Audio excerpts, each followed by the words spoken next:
So hello, everyone. So we have very exciting webinar today. So I hope you're all staying safe and positive. So we have Dr. Dilnoza Khasilova with us today, who kindly agreed to talk to us about um, deep teaching and learning world languages and cultures through deep approach lens. But before she starts, I wanted to ask her to tell us a little bit more about her journey doing her PhD in the US, because I know in Uzbekistan there is a great, huge interest in doing PhD in the US. So would be really grateful if you could tell us a bit more about how you ended up there, where you are now. Thank you so much, Nadrapa. Assalamu alaikum hammaga. It is my pleasure to be today with you all and talk about teaching and learning world languages. So coming to your question, I would like to say that I started my PhD being here in the United States, but I have obtained 2 degrees, master's and my doctorate from the University of Wyoming.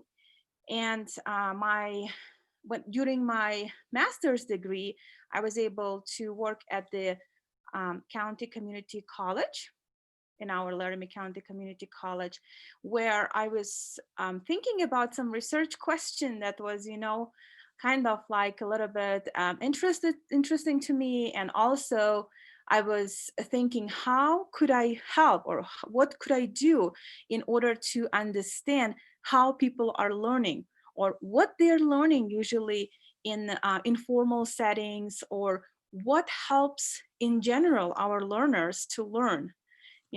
With that in mind, I applied for the University of Wyoming literacy program, because our literacy program is considered one of the rigorous program in the United States. So it was easy to apply being here in Wyoming, because I didn't have to travel anywhere. But to our, Uzbek teachers or maybe learners who want to apply for a PhD, my advice is probably applying, and it's still possible, and try to get your graduate assistantship, because it is expensive to pay on your own. So that's how I was in Wyoming. But due to family circumstances, I was in Wyoming with my husband, with my family. So that's my educational story. Okay, so I will go ahead and start today's webinar, and I would like to talk about world languages, teaching and learning world languages and cultures through deep approach lens, because this conceptual lens is very important for all of us, and especially probably in Central Asian region, because it gives us more opportunities to look and see what ways can help people learn. So, and also, I would like to kind of like, tell you I'm not going just to lecture or, give my presentation by showing you what I have done for my dissertation. But I would like to say that, PhD is so different from different degrees. And sometimes it takes time to think about what you want to do, because you have to have an idea or maybe some kind of connection, passion, right? Like writers of the books, they sometimes have passion for something, and they have an idea before they write something, right? So the same thing with PhD. You're a writer, but an academic writer. And for me, learning languages was something that I was passionate all the time. And when I finished my high school in Uzbekistan, I understood that that is something that I really want to do. I want to learn. And I started joining non-formal settings or informal settings, like, IREX organizations, where they had international clubs, Peace Corps volunteers. So that's how you can see that, I started looking into how do we learn English, or what helps you, learn English. So those things are important, and they developed years by years. When I started learning German, and then French as my third language, but I don't speak French. So I think that that's important to kind of understand what you want to do. And with that in mind, I would like to kind of like, briefly talk what we will be touching today in today's presentation. I would like a little bit to provide introduction, background, context, and examples of findings, what I found and what would be helpful, for example, for you as a mentor or maybe as a learner. And I would love to share some free resources at the end as a bonus for all of you for participating in today's webinar. And of course, if you have any questions, please feel free to ask me any questions, okay? So as you can see, I have this book and I'll be probably showing later. This is the Help Them Learn a Language Deeply. That's what we're talking about, deep approach. Okay, so deep approach comes from a big umbrella, deep education theory, which also, there are wonderful books on Amazon. So Tachon is the author of, and also who created and, talked about deep education and deep approach. So with that in mind, I would like to start and say that, as all interest in world languages and culture learning and teaching is, just increasing and people are eager to learn, right? So what we can do, the only way is to see the settings or maybe something that help learn people or teach the language. And one of the settings that I found, and probably Canadian, Australian scholars already were doing some research about informal learning, but I came up with non-formal learning. And the reason why I tell you, because we have formal learning, we have informal learning, and we have non-formal learning. Non-formal learning is more in the middle, is semi-structured. And where formal education, where we go to school, to the universities, we get our education, we get diplomas, right? Certificates. Non-formal settings, you don't earn actual diploma, but you earn non-credits, right? Like maybe professional development certificates, or right now, you're participating in the webinar. So the part of your participation is non-formal learning. And then informal learning is something totally different. Some scholars refer still to, probably like tutorings, but I would say tutoring still can be counted as non-formal setting. Informal is more like mom teaching kids, right? Or maybe your friend is helping you to understand the concepts or something. So for me, honestly, with being able to learn and teach languages, non-formal setting worked. And I started doing my research because I found that Europe has been talking about, non-formal settings with the help of United Nations and UNESCO projects, but it hasn't been developed, in academia. So I looked at the non-formal settings that actually not only was good in research, but also I brought the practicum like aspect. And I will talk about specifically the setting I created in Wyoming at the University of Wyoming. We call it World Language and Culture Program. So in this program, all speakers, like, teachers are native speakers from their target languages. And in non-formal setting, we usually do not, teach as you would probably getting lectures in formal setting, but it's more for communication, for making sure the students are leading the class and then the teachers are facilitating or helping as a, being helpful. So, and if you have questions later, you can ask me, but this is one of the examples from our, center. It's totally free. It's something, my service to Wyoming community. And I think that is kind of on behalf of Uzbekistan and other Central Asian countries, it's a thank you note to American government saying that thank you for coming and helping us to know about, non-formal English settings that they gave us in 2000, 2005. And this is our thank you to make sure that Wyoming, for example, community, and now being virtual, people around Wyoming in the United States can learn world languages, including Uzbek language, right? So this is an example of Indian class, how they learn. Sometimes they watch, aspects of culture like traditions, maybe, music and other things.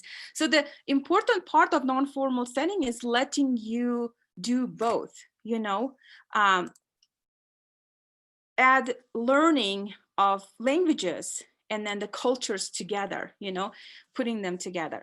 So with that in mind, when I was doing my research, I tried to focus on the classrooms and then in my program to understand what students are learning, and what their experiences was learning in the world language and culture program. And just to make sure that, you understood, world language and culture program is an example of non-formal setting here, you can see. And my research question, of course, was what did adult students learn in the world language and culture program?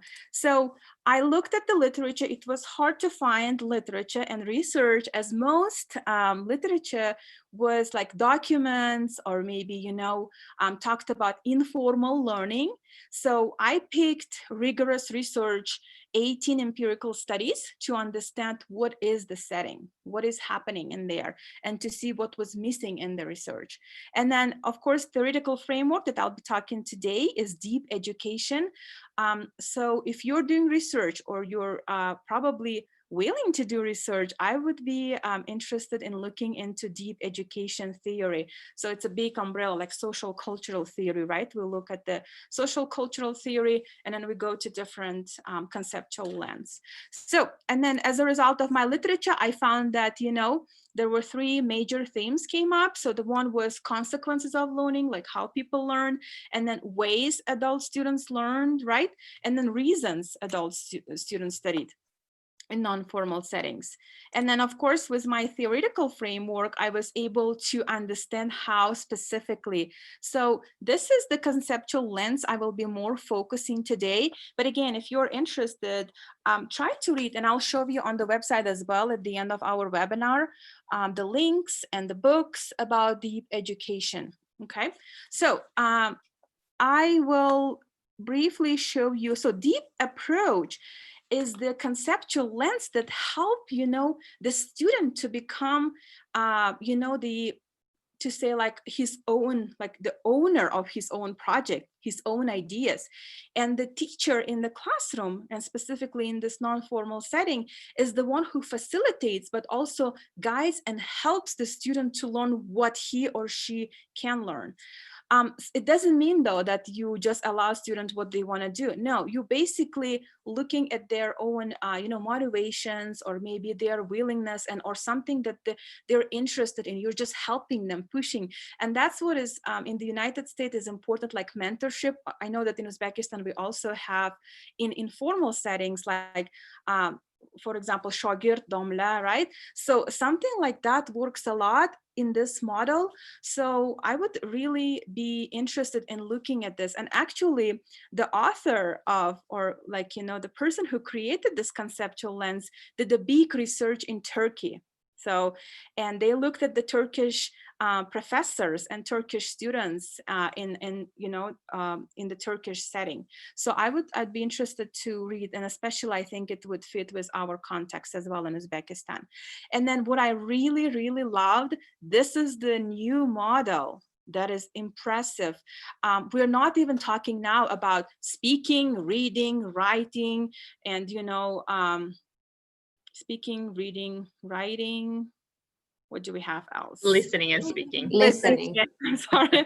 Yes. So all of those, we're not separating. Now we're talking about in this model, everything together, and we're calling it as interpret, analyze, present, and interact. This is the YAPI model. So, and I'll show you here how it looks like. So this is from Dr. Tachan's book, and in this book specifically, and this is Dr. Tachan here. So he was able to put together this, model that could work in different projects. Okay, so we have two big major components of YAPI model, which is access and voice. As you can see, he separated here. Access consists of interpret and analyze, which is in its own reading, watching, and listening. And then the analysis, when we're trying to focus on its language itself. So what was that part? Like, is it past tense? Was it in present tense? What did person say to me? So, and then the voice consists of to present and interact. And you can see here that it consists of writing, speaking, recording with the digital learning in today's world, or exchange and act. So I'm not going to ask you a question, but I think you see from this model what we are a little bit missing in if we're teaching old ways, or like, maybe like if you are using in your classroom different aspects of teaching. So I think this gives a lot of thinking to learners, professors, and even like educators. I really like this model. And when I was doing my research, I didn't even think that that would fit. But when I started realizing what my students were doing, my participants of my research, it was interesting to see how it fitted in this, model. So very quickly, I'm not going into detail because I'm not presenting on how to conduct research, but I just wanted to give you an academic view of if you're presenting at the conference, for example, or if you're presenting or preparing a presentation to webinars. So this is kind of, I think, more academic, probably like a template to put your research. So the context and methods. So briefly, we'll talk about for my research. I had to read a lot because I used qualitative design. And in qualitative design, you may have different types of, methods to conduct your research. I specifically found that descriptive case study worked perfectly. It's not quantitative. We have descriptive method in quantitative, but this is more descriptive case study where I had to talk and understand from interviews and from field notes about my participants. So again, I did it at the World Language and Culture program, and I end up having 7 adult students last spring. And then the classes that I selected was French, Hebrew, Spanish, Tajik. It's not that I went and I said, okay, I'm going to select Muhammad, I'm going to select Nadira, or I'm going to select this. No, what it worked is I had specific, for example, criteria that worked, right? So participants had to agree to be my participant, for example. They had to come twice a week. So there were specific criteria that I selected for classes and specifically people. So again, so as you can see for my data sources, because I use descriptive case study, I had to focus on interviews, which I did 3 times during my research time, and then 2 observations for each participants, right? That's why it's 14. And then field notes. So every time I went to observe the classes, I had to, do my field notes, write my field notes, and then the artifacts, anything the teacher and students did. So now here you go. This is the kind of a juicy part that helped me to understand the analysis, right? So analysis, you can select what work best for your research, but I picked thematic analysis for beginner researchers, but also it gave an opportunity to code and see what is happening in the data, right? So if you are interested, there are lots of books, and then Brown and Clark wrote a lot about thematic analysis, and you're welcome to take a look. And the best book for anyone who is teaching research or interested in qualitative research, I would really, really recommend this person, Saldania. He is an amazing scholar. I saw him in person. He presented at our university, and I have read his most books. He is amazing. If you would like to start doing research or you're applying for PhD, I would look and think about his readings. He has autoethnographic, related books, anything with qualitative research. So now let's look at the findings, right? So with all that I was talking, what happened? Like, what did I find? So I found that students basically were talking about what they learned and how they learned, which is very interesting to me. And with respect to that, I call it functional literacy practices that includes reading, speaking, and writing all together. We're not separating that I'm only reading this text, because when you're reading, you're also listening yourself. But when you are listening to somebody's reading, it's all together, right? Or speaking, talking about what you have read.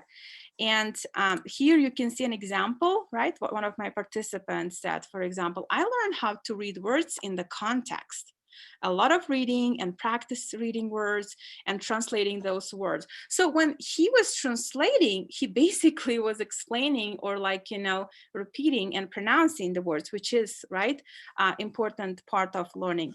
And then here you can see another, for example, student talked about how they spoke. They were building dialogues.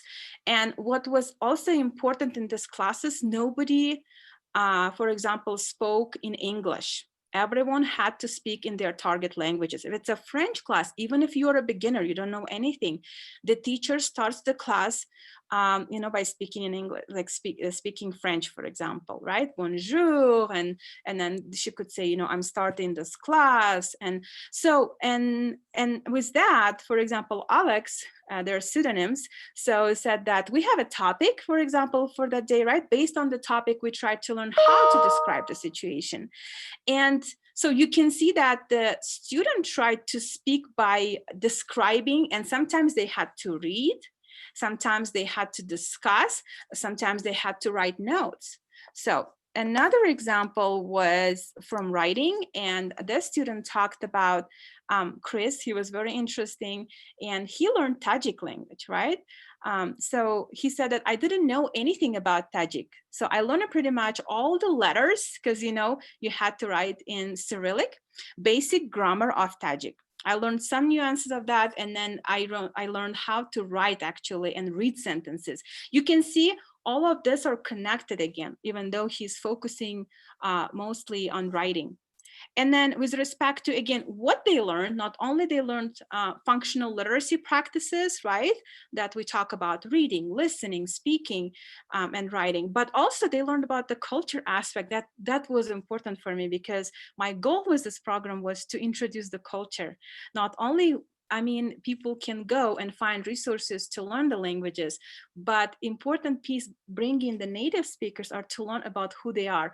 If I am teaching Uzbek, I want them to understand who I am as an Uzbek. What do I bring to the table? So with that, they learned about geography, religion, and traditions. And it's interesting because, you know, in my research, that's what I found. It may be, you know, some students who are learning English in Uzbekistan may find something different again. So this is an example with, from my data. So again, Chris, who was learning Tajik, said, you know, I really liked and learned about Tajikistan, right? So he didn't have any idea that Tajikistan has mountains, for example, right? So he was trying to understand the, you know, how Wyoming, for example, relates or maybe, you know, work in the context of Tajikistan. So because he haven't traveled to Tajikistan before or any Central Asian countries.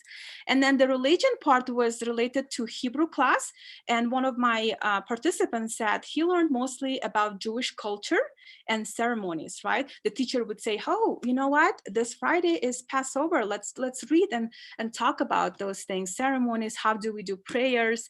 And I think it's very interesting, but also important for students to understand.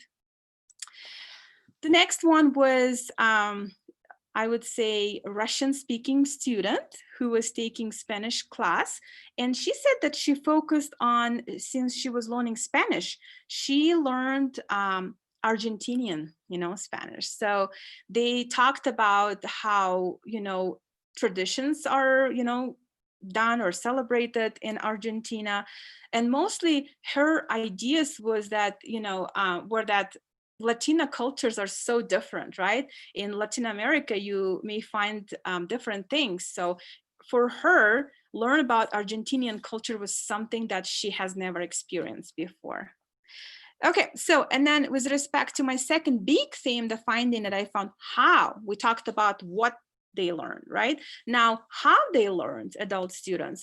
My focus was, and what I found is that through practice, you know, and work with peers, that was really important. And then the teacher's feedback and scaffolding. So here are examples. For example, again, another participant who was learning Spanish, he was pretty good in Spanish, but because he didn't have an opportunity to learn Spanish outside his, you know, home, so he wanted to join our program because he lived in California, where majority or like most people speak Spanish.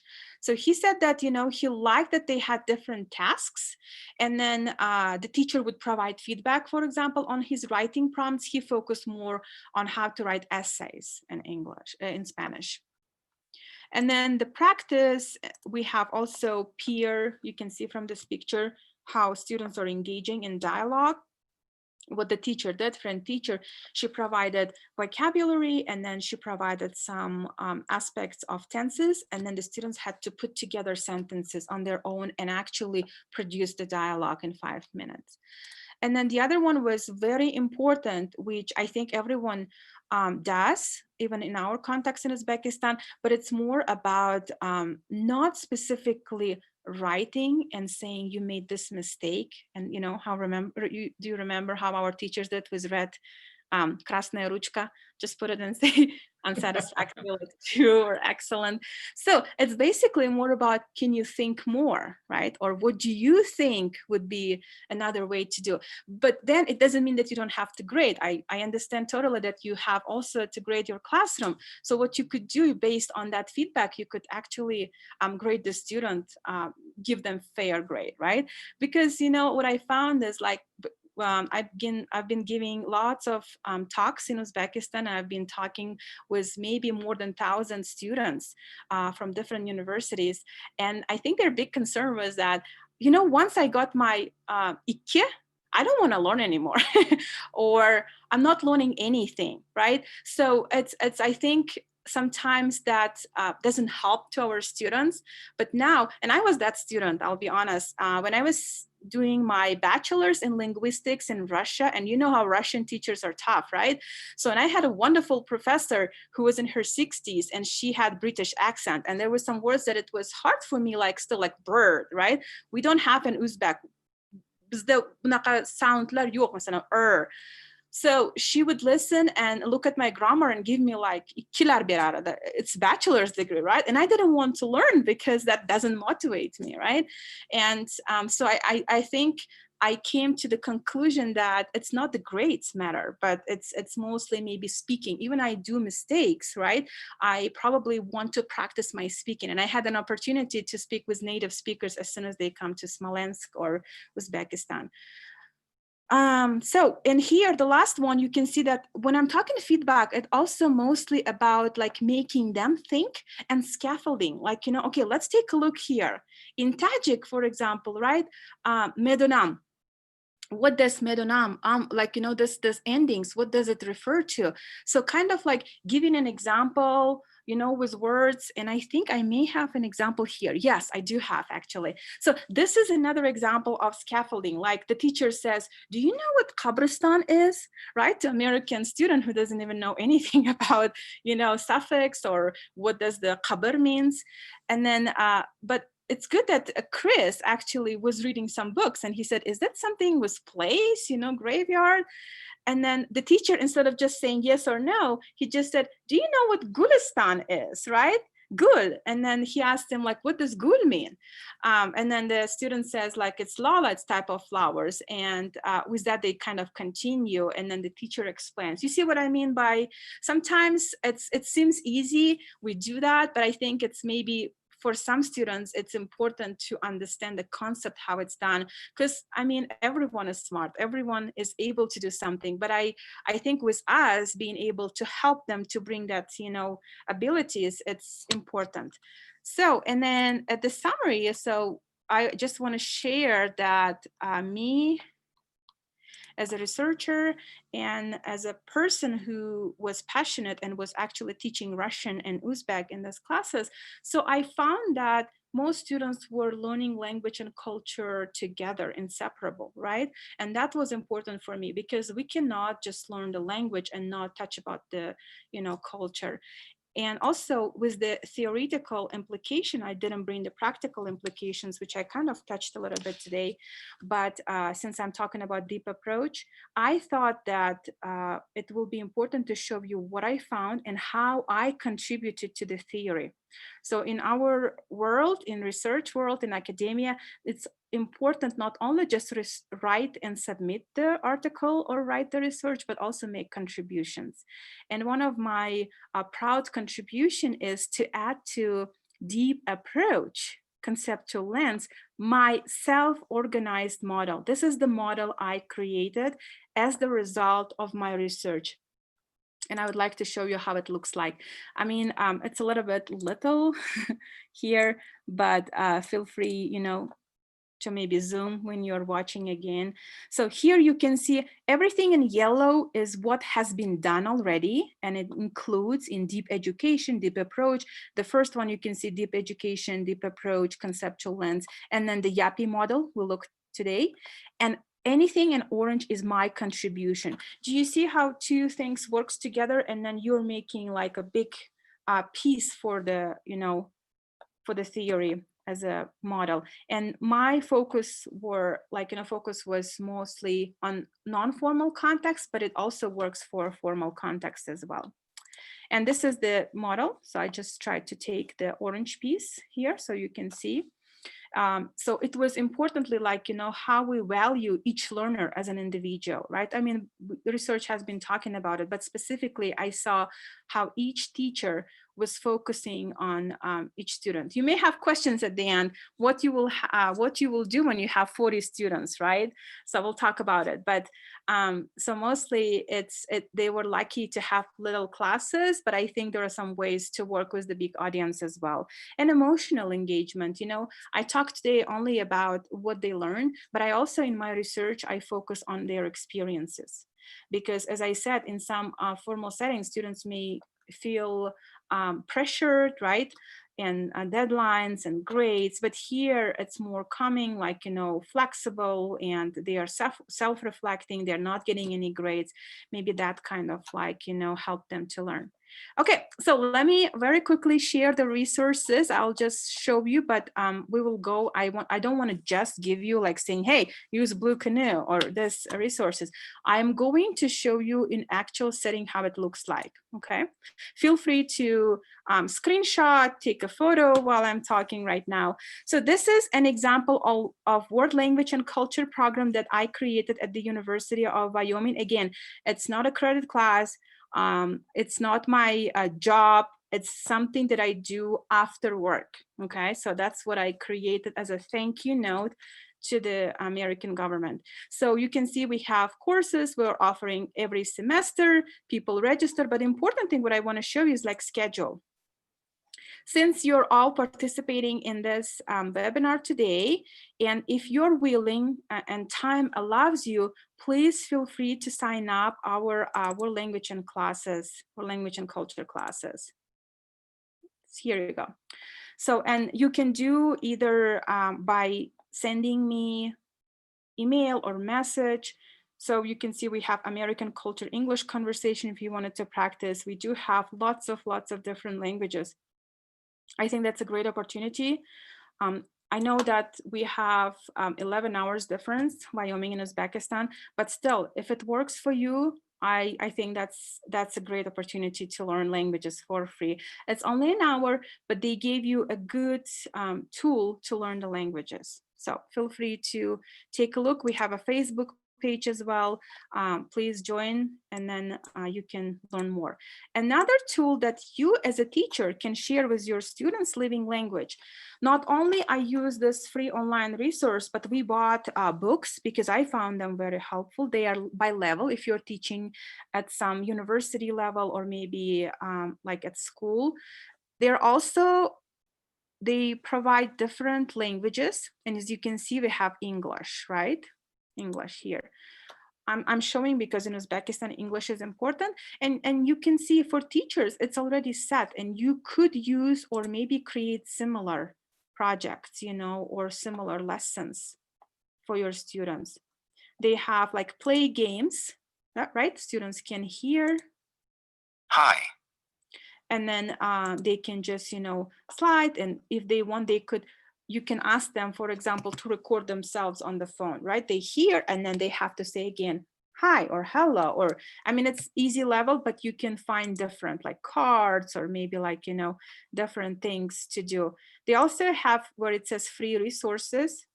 They have PDF documents. I'm not seeing here English, but if you're teaching other languages, Excuse me. Yeah, yes. Dilnoza, sorry to interrupt. Are you kind of, when you're clicking, does it show something? Because we cannot see anything. It's just we see the slide. Oh, I'm so sorry, because you know what? I had to stop. Yeah, I think you were sharing only the presentation, right?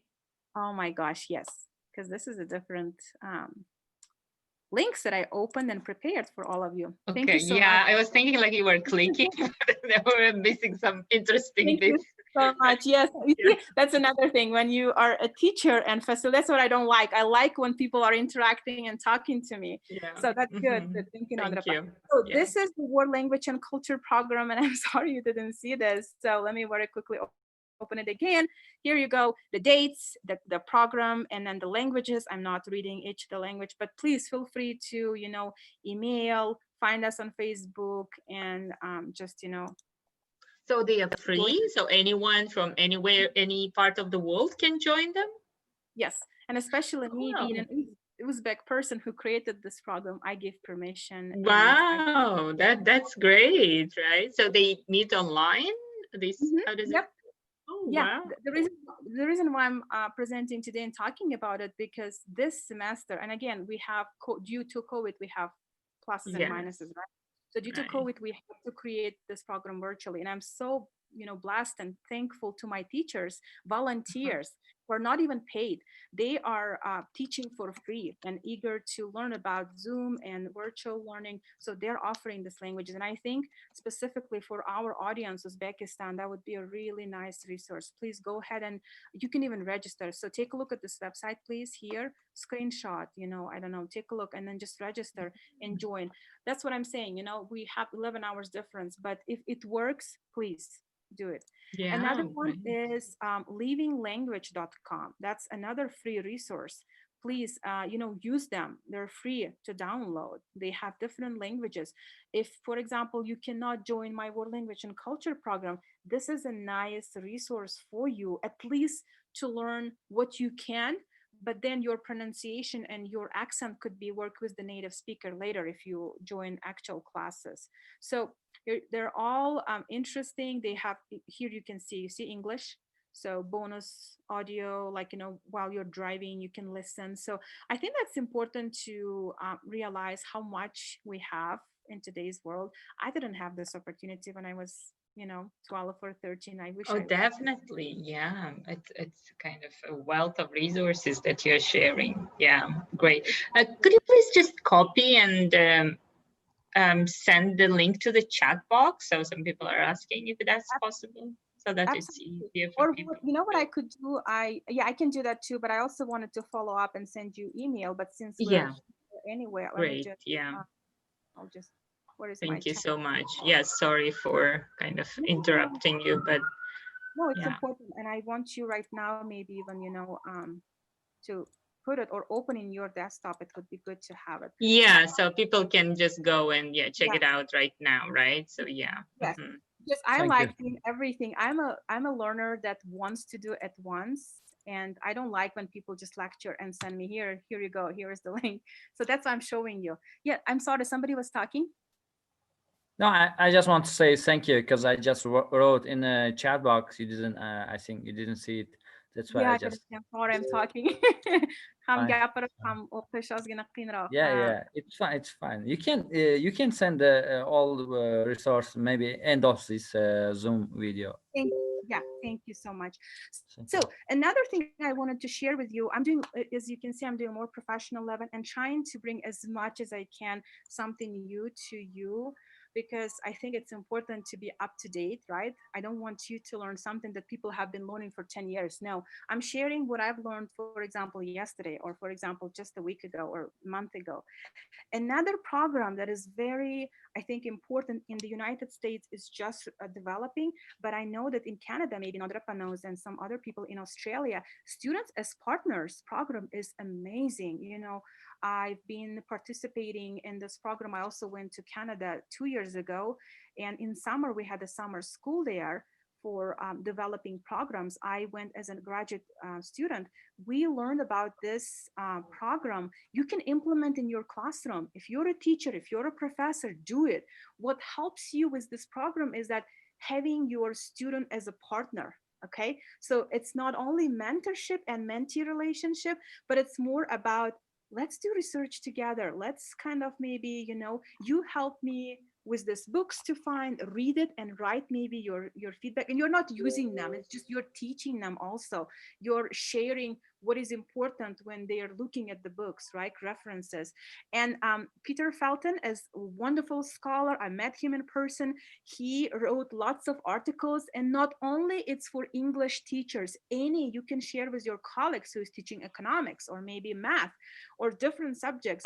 This student as partners program could work anywhere and could actually bring more. Some of you may feel may not be feeling comfortable working with lots of colleagues, right? But if you have students whom you trust, especially in graduate level at the university, feel free to work with them. I mean, we have been doing this, but this specific model is you trusting your student to create a survey and to understand, and actually maybe even providing feedback to you as an instructor, right? Some of us may record ourselves and watch what we're doing, how we're doing. Like I do usually every time I do webinars or interviews, I watch myself over and over again to see what did I do here? Did I use the one word several times? The same thing your students may say, teacher, I don't think this homework was, helpful to me.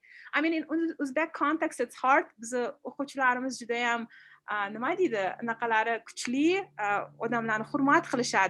But we have to teach them to provide, feedback.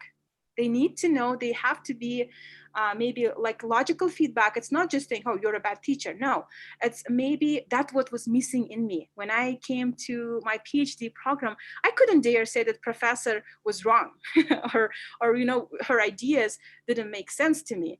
But then the professor said, Dilnoza, it's okay to share what you think. You're not saying anything bad. It's just I think it's more about providing your thoughts, right?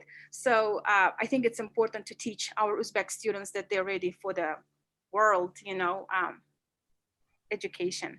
So please read. I'm not going to show, there are lots of videos. Even if you just, type students as partners in YouTube or different places, lots of materials. And again, these programs are created within SOTO project, Scholarship of Teaching and Learning. You can actually do research. You can do even in the classroom, do your work and maybe write an article about methods, So, and also another thing is that all this is within American universities has teaching and learning centers, which I don't think we have specifically in Uzbekistan for each university, but maybe that would be a good idea to start thinking about how can we set up an office or maybe mentors, right? It could be like center for professors, right? So to work with professors, to help each other. I think teacher education is very important for Uzbek context. Another one, very good. This one, please write it down and I just will copy right away. This is my favorite. During the summer when I was at home, I started looking into different ways of, learning languages and keeping in mind that I want to help our teachers. I found this Blue Canoe program. It is an app. You can also find, if you have your iPhones or if you have your Google, you can find Blue Canoe app. Amazing app. I don't know if they now charging, but it was free for during that time if you register. I think it is. Some of them, yeah, I just downloaded the dictionary. So if you're reading a text in English on the website, you don't understand it, just click, you can click it and then it comes, shows you the word, the pronunciation and the meaning. So it's a Blue Canoe dictionary, not this one. This is more app where students can go inside and hear the words. Let's go, for example, for teachers, okay? This is what I'm talking about. So when you go to for teachers, you have free resources. Somewhere here should be resources. I think it was for educators, maybe. let me just go here to my other screen. Can you still see my screen, or should I stop and reshare? No, we can see. Blue Canoe Learning? Yeah, no, let me just stop and reshare another one here.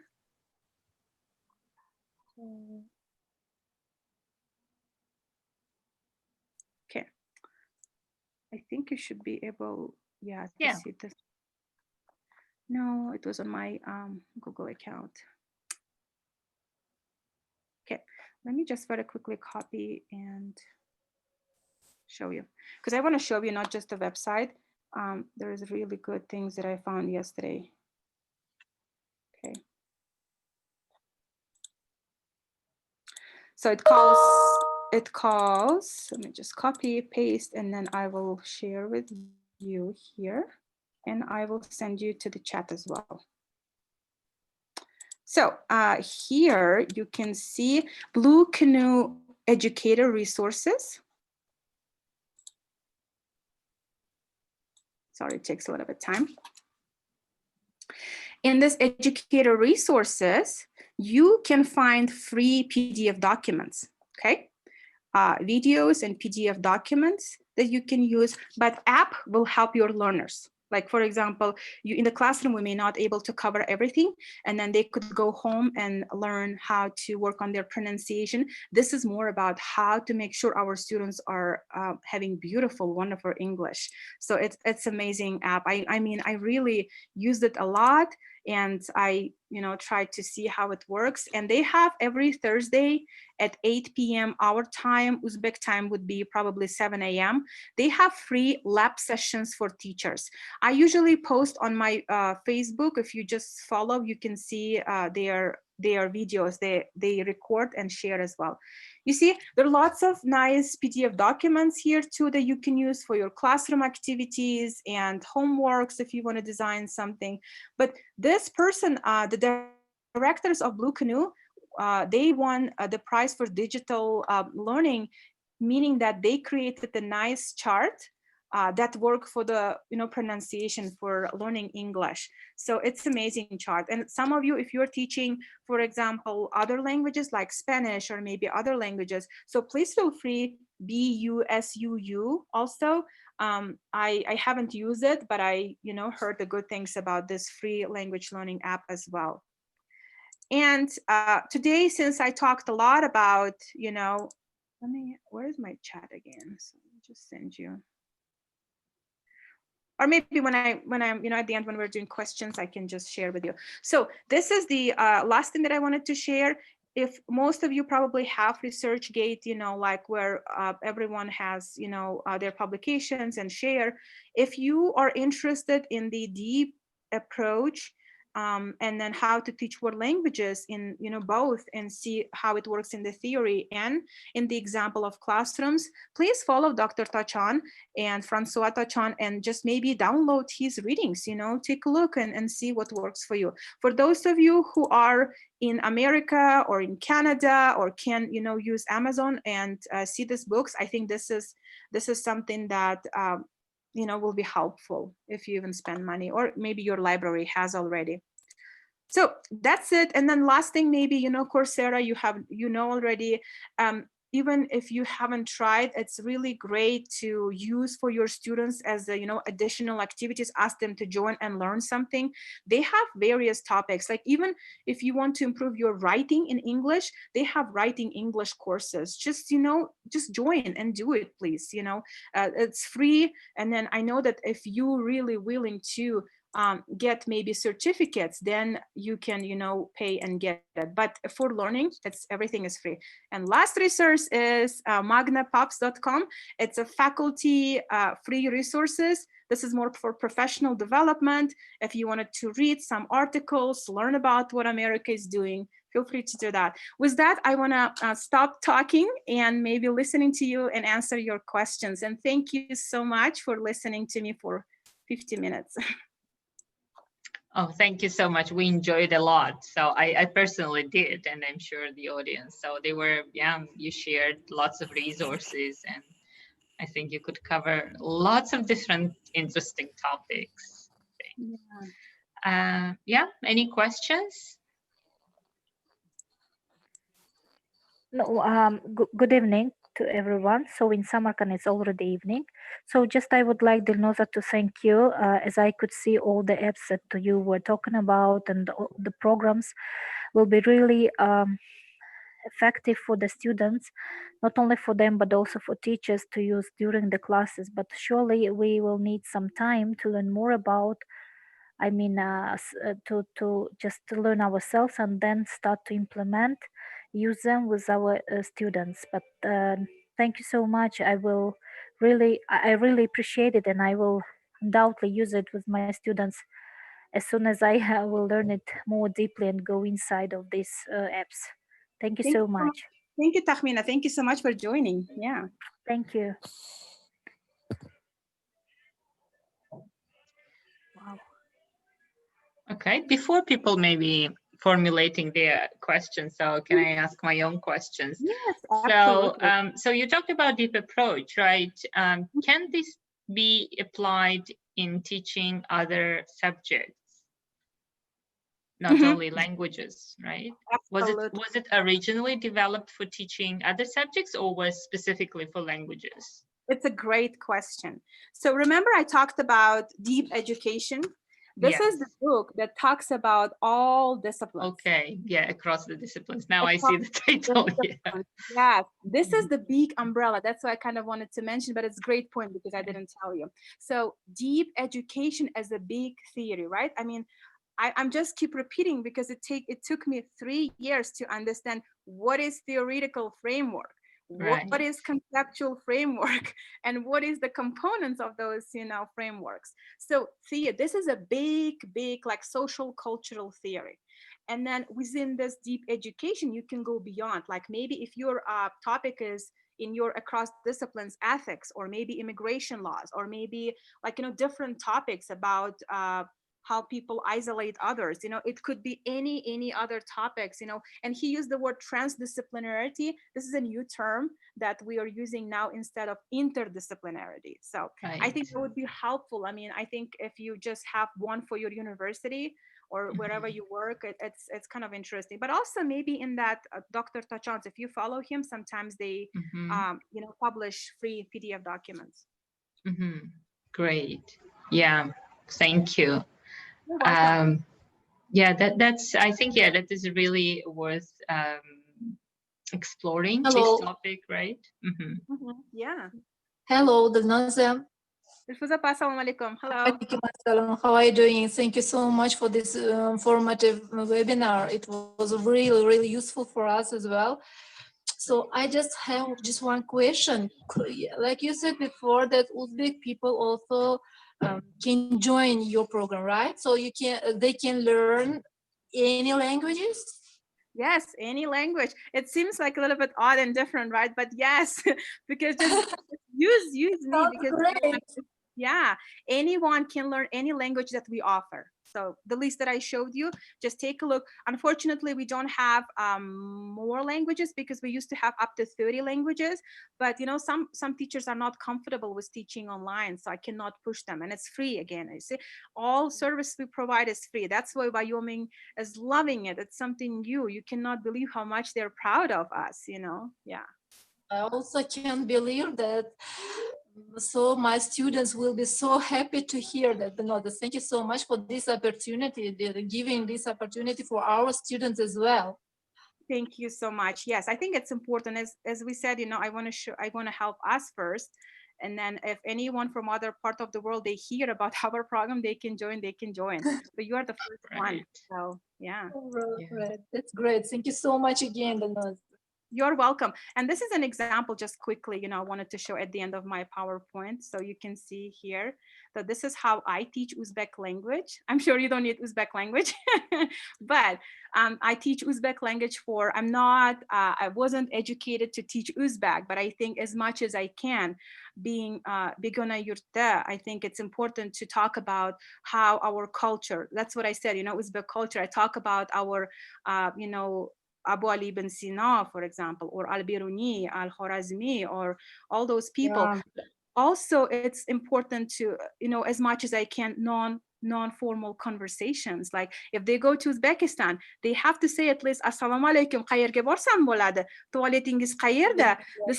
I think it's so interesting for people. And I've seen some of your online courses, Dilnoza. You also help them to prepare to cook Uzbek dishes as well, and that was great. Thank you so much. Yeah. So much. Yeah, that's amazing. I think giving back to the community, right? And yeah, and also spreading the word about Uzbekistan, right? Mapping it in right. So like, because not many people know about Uzbekistan, right? And I think, yeah, it's a great thing that you're doing, right? Yeah, I was really amazed by your this active life in social media and all the projects that you are running, right? But now by listening to you, I think, yeah, I can feel this vibe, you're very kind of your relentless energy and yeah, motivate passion about what you're doing. Yeah, thank you so much. It was really great. It's funny, but I just say that, I think that passion is energy, as you're talking about. Uzbekistanga sig'madim. Rossiyaga sig'madim. Amerikaga ham ozgina sig'may qolyapman, but it's so good to have you're a true global citizen, right? So That's citizen of the earth, right? Yeah. Yeah, Elon Musk is there, so you can talk to him to travel to the space, right? Right. Can I ask about your PhD thesis? Because I know, like, again, there are lots of people ask, how is it done? And I think today you gave us a kind of best practice of the outline in terms of structure, right? And in terms of delivery, of course, right? How to do these academic talks, right? And this is the kind of the outline, the structure, the backbone of any PhD thesis as well, right? Is it available for public use in any open source, your PhD thesis itself? Yes. So right now I'm waiting to be published by our university. So as soon as you submit, I graduated in May. So I had to submit, great. and it takes time a little bit to publish. As soon as it comes, even the university doesn't make it, I'll make it public. I think everyone needs to read, because I talked about our, again, Bobolarımız and how I used even resources that are available in Uzbekistan. So it is important to read and know what we have been doing. Right. Great. Yes. Thank you so much. Yeah, we'll look forward to it. Yes. Because, yeah, as I said, it's really interesting to read the content, of course, right? Because the theory is interesting and innovative, right? So deep learning approach, and also as you said, like how you incorporated Uzbek culture into teaching the language, right? But also, yeah, in terms of the structure, in terms of how PhD kind of thesis looks like, right? So in the US, right? Mm-hmm. Exactly. Yeah. And I really like the methods that you've chosen, because many people, like nowadays, they choose, these quantitative research methods, just like survey, that's it, right? So they use questionnaires, right? Maybe interviews, that's it, right? But I think that it takes more time and dedication to do qualitative approach. But again, qualitative approach gives, I think, more deeper understanding for what's going on, right, in the classroom and the impact it's having on the learners, right? I'm glad that you touched this topic, because it was a little bit upsetting when I was talking with a couple of professors in Uzbekistan, when they didn't talk to me, but probably it's okay, they didn't know what I'm specifically doing. When the people heard my topic, they said, it's not quantitative, it's nothing. Why you didn't give me and I was like, it's okay, but you saw today, and not just only presenting and showing, but I showed you the implications. Right. What and how can we learn and teach the languages, right? Right. So, and it's not Uzbekistan fault. It's just, I think quantitative, research was so demanding, and you are fancy. If you're a qualitative researcher, exactly. You're fancy. It is kind of making the science kind of this quasi science, right? It's quasi, making it look like a science, right? So if you don't have numbers, so it doesn't look like a science, right? But it's not, right? It's this all this qualitative analysis. So they're great methods for going deeper, digging deeper into what's really going on. Yes. And I would say, it's not that you shouldn't be using, you should be using both, but it doesn't mean that if you Yes. just survey and answers with open-ended questions, it's mixed method. No, mixed method is totally different world. You have to Exactly. dedicate. My professor told me, if you want to do mixed method, Dilnoza, spend 6 years in PhD. Okay, so so that's kind of a different road. But I would encourage, if you think, it depends on your research question again, right? Exactly. If your research question related to qualitative and you really want to understand something important that you get an answer, do it. But if you want to do like number wise, but maybe like to give a perspective of what is happening, is there something that we need to learn more about, then quantitative is the perfect way to do descriptive studies, or maybe like quasi or experiments. I mean, for all scientists from different backgrounds who are teaching different classes, probably those work. For engineering students, I cannot see how they would be using qualitative research, right? So everything is important, but it doesn't mean that somebody is last if they're doing this research. Exactly. Yeah, exactly. That's what I mean. Yes. So I remember even like I shared with one of my colleagues as well. So this thesis that I read that was done here in the University of Toronto by someone originally from Tajikistan. So he did his research. I'm not sure if I remember him right, but I think he was Safarov, Niaz Beg or something. I don't remember. Or Niyazov Safar. I have no, I'll share if you want. So anyway, but he was looking into teacher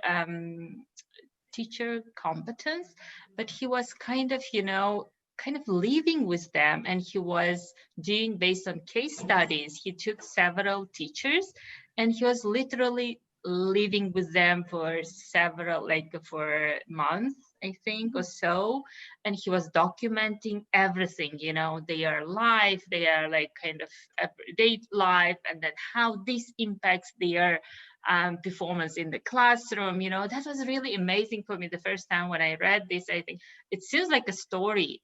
It's a storytelling, right? It doesn't look like a research, right? So, but it is so kind of enlightening in terms of the findings, right? Because you go so much deeper, right? You take something small, but you go deeper, right? As you said. So yes, some topics maybe you just go surface, right? The approach in contrast to what you've been saying, right? But you go like on a larger scale, right? On a global scale, but some topics. So it's really worth exploring, going deeper. And I actually did publish during my doctoral program, second year, I published autoethnographic work, which is called My Story of an Uzbek Girl.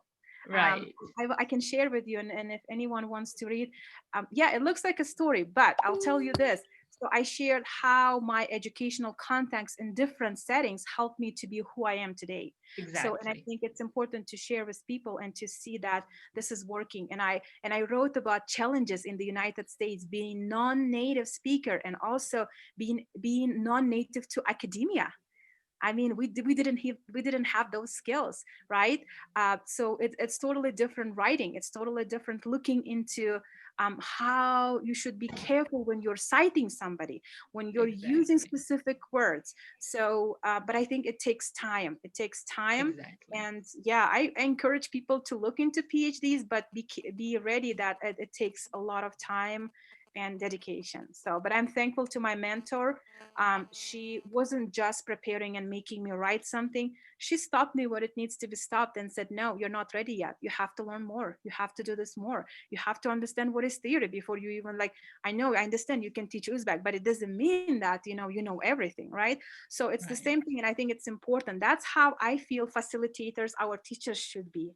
It's not just, students can be upset, but they will understand that, you're wishing something good. But also there are some other ways though to make sure incorporate your scaffolding. Remember, I kind of provided an example. So yeah. Sure. Dilnoza, sorry for interrupting you. Could you please later to share with your book? It would be really necessary for us and helpful for those who are starting already PhD, recent project group like MEDA meeting, and we could also share with our colleagues at the university. So that would be really maybe productive and also helpful for us to know more about difficulties and how to overcome these difficulties in different occasions like this. Sure. Did you ask me about the book so I can write Yeah, them? yeah, about the books that you wrote yourself. It would be really interesting for me. Oh, yes, sure. It was Thank you, actually, Dilnoza. you're welcome. Yes, it actually was a chapter in the book. So maybe Tahmina, since we are working with you as a partner university, so I'll be happy to purchase and bring one to your university as a gift. Just remind me when we will be Thank you so much. Thank you. You're I welcome. really appreciate it. Yeah, but if you have links to your own articles, so that was also, I think, interesting for people to read, right? So if they're available in some okay, so you go, they're all free. I made it free. Thinking about our audience again, let me just very quickly show you. If you type in Google, let me share and show it to you. I'll do it together with you so you can take a look. If you just type in Google Dilnoza Khasilova, there should be either through my Google website, you can find my, here you go, there is a Google Scholar, and I shared free like resources. Here you go, you see, you can download it, you can click on them, you can take a look. Scholargoogle.com citation. Oops, no. Yeah, I'm sorry. Yeah, so here you can just, I don't know what I did, but just let me do it again. So let me copy. Yeah, so you can see this is my ethnography piece. This is just a little thing that I did, reviewed a German learning program. But here is what I was talking about, my story of an Uzbek girl, displaced self and moments of transformation. It was in a book, also was edited by Dr. Tachan, Francois Tachan. And also I wrote a nice, beautiful, poetic, article with my colleague. She was from white background and me coming from multilingual background. We wrote a nice poem together, explained how to learn foreign languages. So yeah, please feel free to, click on them, read it. This is another how you can actually write an article with your students together. This was during my second year of my PhD. So I'll be posting more once I'm preparing articles right now, because it's important for me to publish on a top tier journals. And that's why I haven't been submitting anywhere my dissertation, as I want to work on, make sure that my articles are published somewhere important places. So. Right.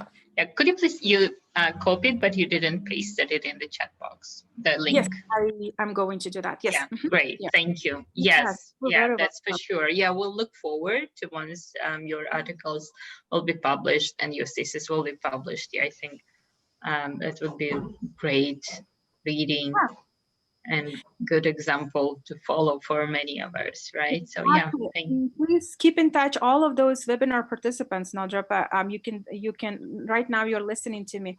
If you have any ideas, thank you, Malika, and everyone. So if you have any ideas, you wanted to collaborate on one research, even all of you together, you wanted to bring something together and write an article, feel free to reach me out. We could create, as a result of this webinar, on a Google document, we'll include Nadrapa and say that, you wanted to participate, you can do that. And maybe each of you will make something that we can, get published as a chapter, book, chapter in a book, or maybe like an article, So it's always to get started in something, even if it's qualitative, even your own stories, but it's important to bring those stories from Uzbekistan, Central Asia.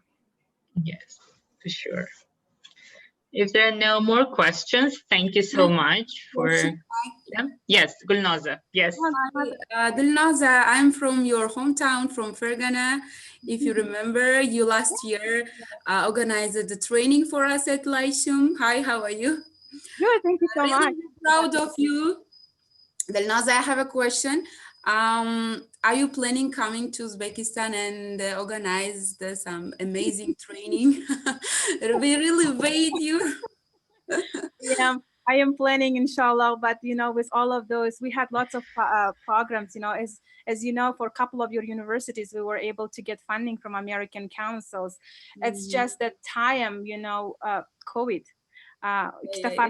İşte farzatlan, it's hard for me to travel and go and make them, just, not to be safe. So I'm thinking not only about myself, but my kids as well. Oh yeah. But inshallah, when the, doors are open and we can fly, I would love to now being, done with PhD. Remember how I was with my PhD still, nervous, but yeah, it's more, I have more opportunities, more flexibility, I think now than I used to. They're gonna wait you. That's why come soon. Absolutely. Right. Thank you so much. We appreciate everything. Thank you. Yeah. Any other comments, feedback, questions? Okay, I think Yes, it's Dilnoza, late. thank you so much. You're welcome. It was really interesting and effective, especially for me, who is also already started PhD, and I know that it's not easy job. Searching and reading much and knowing much, making some survey, providing needs analysis, it's really difficult, but I do hope that at the end it will show the better results. Thank you so much. It was really interesting for me. Thank you. You're welcome. Yeah. Thank you everyone for in the chat who are saying thank you. Thank you. Yeah, thank you so much, Dilnoza. I hope, I would love to do some more projects, more webinars. Yeah, it's been, I think, really it was very motivational. Yeah, thank you so much. Thank You're you. Good luck, Dilnoza. Thank you. Hayırlı keçlege hamilege. Bizge hayırlı kun. Yes. Hayırlı kun. Have a good day. Okay, bye. Thank you. Bye. Bye.